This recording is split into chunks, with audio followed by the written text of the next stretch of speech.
హల్లెలూయా ప్రైస్తలాడు హల్లెలూయా. నిత్య జీవం పొందుటకు ఏమి చెయ్యాలి అని ఒక బోధకుడు లేవీయుడు అడుగుతున్నాడు.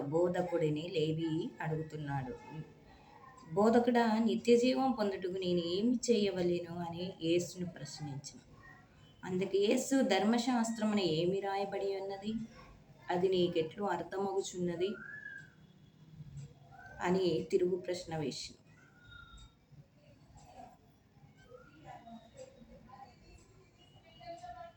అందుకతడు, నీ దేవుడైన ప్రభువుని నీ పూర్ణ హృదయముతోనూ, నీ పూర్ణ ఆత్మతోనూ, నీ పూర్ణ శక్తితోనూ, నీ పూర్ణ మనస్సుతోనూ ప్రేమింపుము.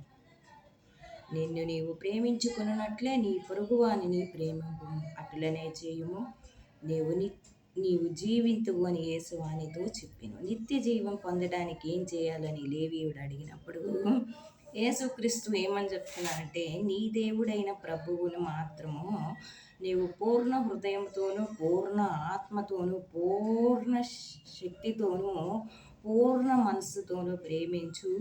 అప్పుడు నిన్ను నీవు ప్రేమించుకున్నట్లే నీ పొరుగు వారిని కూడా ప్రేమించుము.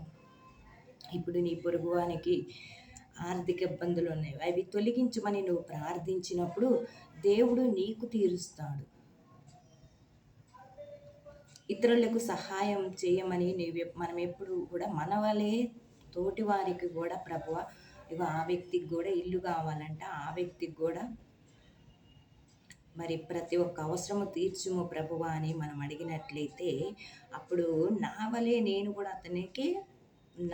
నేను అతనిని ప్రేమిస్తున్నాను కాబట్టి అప్పుడు దేవుడికి నచ్చిన అటువంటిదంట, పూర్ణ హృదయముతో, పూర్ణ ఆత్మతో, పూర్ణ శక్తితో దేవుని ప్రేమించి ఆరాధించి నీ వలే నీ పొరుగు వారిని కూడా ప్రేమించమని చెప్తున్నారు. నీ వలే నీ పొరుగు వారిని కూడా ప్రేమించమని. ప్రభువా, మరి నిన్ను పూర్ణ హృదయముతో ప్రేమించి ఆరాధించి స్తుతించే భాగ్యమును మాకు దయచేయండి.